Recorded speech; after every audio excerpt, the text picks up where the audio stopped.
हम सब ने बचपन में कुछ ऐसे मिथ्स सुने होंगे जिसे हम अंधविश्वास के तौर पर देखते हैं, लेकिन आज मैं आप उन्हीं मिथ्स, उन्हीं चीज़ों का, उन अंधविश्वासों का एक साइंटिफिक रीज़न आपको देने जा रहा हूँ। तो पहला पहला ये है कि हमारे मम्मी पापा, हमारे पूर्वज ये सब कहते हैं कि रात को नाखून नहीं काटने चाहिए। बताएं क्यों?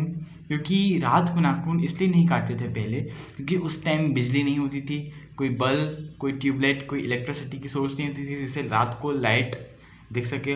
अगर और उस टाइम नाखूनों को किसी धारदार चीज़ से काटा जाता था, जैसे कि चाकू या फिर ब्लेड, जिससे हमारी उंगली भी कट सकती थी, जिससे हमें नुकसान पहुंच सकता था। इसलिए रात को नाखून नहीं काटते थे। लेकिन अब आज के ज़माने में तो लाइट है और इंसान बड़ी आसानी से नेल कटर से नाखून काट लेता है। अब दूसरा ही मिथ ये है कि लोग डेड बॉडी, यानी कि जब किसी की फ्यूनरल से आते हैं तो उन्हें नहाने को कहा जाता है। इसके पीछे साइंटिफिक रीज़न ये है कि जो डेड बॉडी, जब किसी भी इंसान की मृत्यु हो जाती है, डेड बॉडी में काफ़ी सारे जर्म्स, माइक्रो ऑर्गेनिजम्स और पैरासाइट्स होते हैं, जिससे इन्फेक्शन फैलने का डर रहता है। इसलिए कहा जाता है कि फ्यूनरल से, यानी कि किसी के अंतिम संस्कार से आने के बाद हमें नहा लेना चाहिए। अब तीसरा मिथ यह है कि जब भी सोलर एक्लिप्स होता है, यानी कि जब सूर्य ग्रहण होता है, तो उसे कहा जाता है कि इसे नहीं देखना चाहिए, क्योंकि इससे हमें एक्लिप्स ब्लाइंडनेस हो सकती है, रेटिनल बर्न हो सकता है, हमारी जो आंखें हैं वो ख़राब हो सकती हैं, वो सूरज की अल्ट्रावायलेट रेस से जल सकती हैं। इसलिए हमें सूर्य ग्रहण में सूर्य को देखना मना किया जाता है। और अब चौथा मिथ ये है कि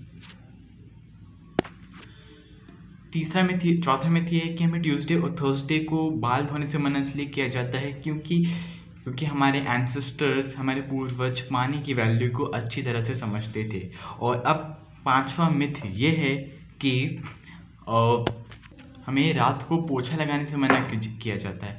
रात को पोछा लगाने इसलिए हमारे एंसेस्टर्स, हमारे पूर्वज इसलिए मना करते थे क्योंकि रात को बिजली नहीं रहती थी, यानी कि लाइट नहीं रहती थी, जिससे हम कोई इम्पॉर्टेंट चीज़ को ख़राब ना कर दें पोछा लगाते वक्त, या किसी चीज़ को हटा ना दें।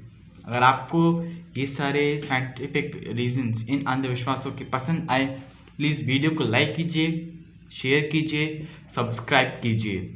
बहुत बहुत धन्यवाद मेरी इस वीडियो को देखने के लिए। आपका बहुत बड़ा उपकार होगा अगर आप मेरे यूट्यूब चैनल को सब्सक्राइब करेंगे।